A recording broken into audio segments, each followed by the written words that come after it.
સામાન્ય રીતે ભાદરવામાં આકરો તાપ પડતો હોય, પરંતુ આ વખતે મોસમનો મિજાજ બદલાયો છે। બનાસકાંઠા, કચ્છ, પાટણ અને ખેડાની અંદર ધોધમાર વરસાદના કારણે પરિસ્થિતિ વિકટ બની છે।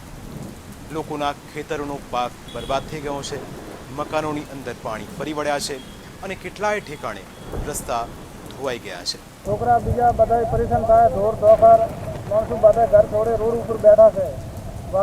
એનો માલ મવેશી બધો લઈને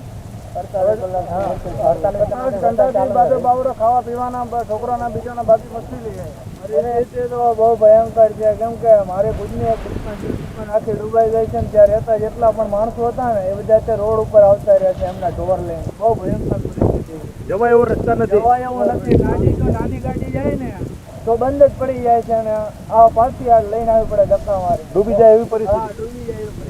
ન્યૂઝ કેપિટલની ટીમ અત્યારે પહોંચી છે સોઈગામ, જ્યાં 16 ઇંચથી વધુ વરસાદ ખાબક્યો છે। આપ જે દ્રશ્યો જોઈ રહ્યા છો તે તમામ દ્રશ્યો સોઈગામ 3 રસ્તાના છે।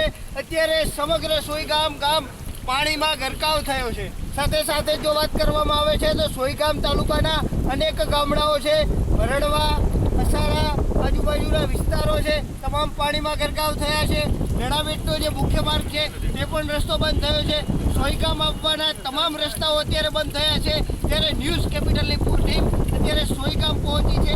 ખરેખર જો વાત કરવામાં આવે છે તો તમામ દ્રશ્યો અત્યારે એક દરિયા જેવું સ્વરૂપ સોઈગામ ગામે ધારણ કર્યું છે।